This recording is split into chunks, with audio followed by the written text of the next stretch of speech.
Perfeito. Concordo plenamente. Fernanda Carelli. Pois é, até continuando essa pergunta, eu acho que o Milei fez isso, ele avisou a população que seria terrível os primeiros meses e anos, eles continuam, não numa situação ótima, maravilhosa, mas estão em plena recuperação. Mas a minha pergunta, Cogos, eu não entendo muito de economia, eu quero aprender mais. A minha pergunta, Cogos, é o seguinte: muitos parlamentares da direita, inclusive nós já entrevistamos o Polon, até no CIPEC de Belo Horizonte, que eu estive e você também estava, até tirei uma foto com você, em que ele fez essa palestra sobre o desarmamentismo, o Estatuto Desarmamentista. O que nós vemos hoje são alguns parlamentares que se dizem de direita, mas são desarmamentistas, como eu até esqueci o nome dele agora, que é vice do Zema. Girão. O Girão. O Girão é um desarmamentista e que, inclusive, foi dono de uma empresa de segurança privada. O que você acha desses parlamentares com essa ideia que é completamente contrária à direita, e quais são as suas propostas, caso você seja eleito?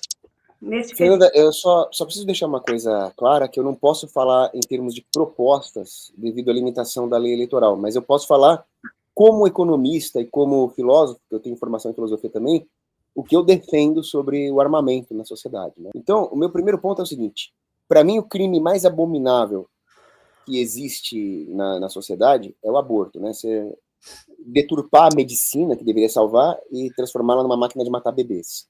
Deturpar a maternidade, que é nutrir o bebê, cuidar do bebê, e transformar a mãe numa assassina do próprio filho.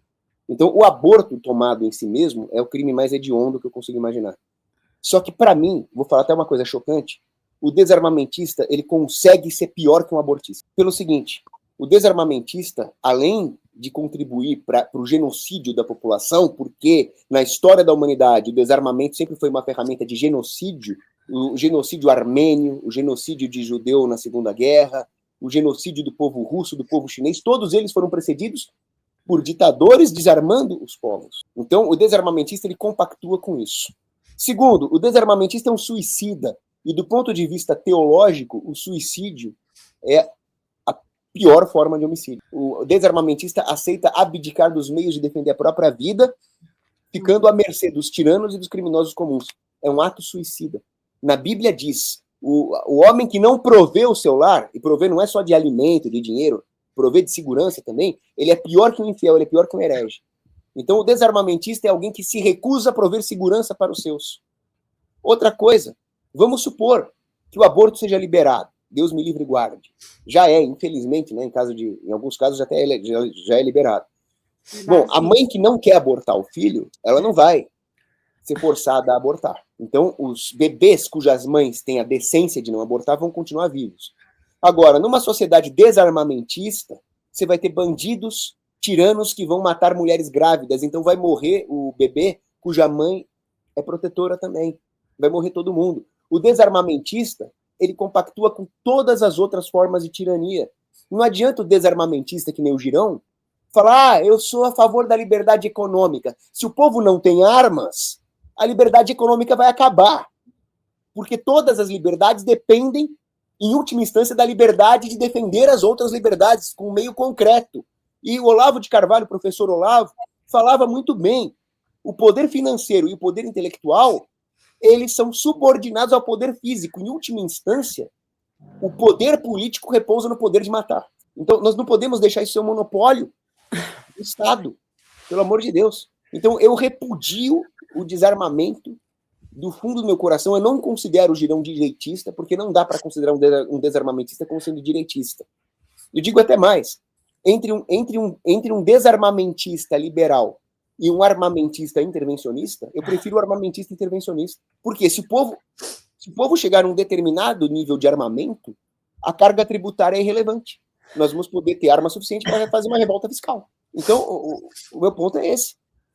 Quem defende o desarmamento não é de direita, não tem ética, não merece nem participar de um debate político.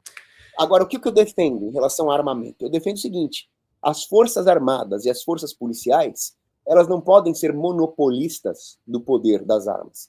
Elas são um serviço especializado para servir o povo. E se eles estão a serviço do povo, estão lutando na mesma trincheira, o ideal é que todos na mesma trincheira tenham armas para um defender a retaguarda do outro. Em última instância, a reserva, o cidadão armado, é a proteção moral de um país. Se um país for invadido pelo inimigo, e eu não estou sendo paranoico, o próprio ministro da Defesa, o Múcio, falou que o Brasil, se for invadido, vai ter que abrir as portas para o inimigo. Em última instância, quem vai defender isso aqui são civis armados. Armamento é questão de defesa nacional. Eu proponho a liberação de armas com 9mm, 5,56, fuzil, armas longas, para o civil comum. Se ele tiver a ficha limpa e provar que é capaz, ele tem que ter a total liberdade de comprar suas armas. E digo mais, tem que ter isenção fiscal para as armas, para o pobre poder se defender também. E os clubes de tiro precisam ser incentivados, porque eles também fazem parte de um circuito turístico e de um circuito esportivo. O Brasil tem grandes nomes do tiro e poderia ter mais se fosse mais incentivado. E fora o que gera de emprego. Né?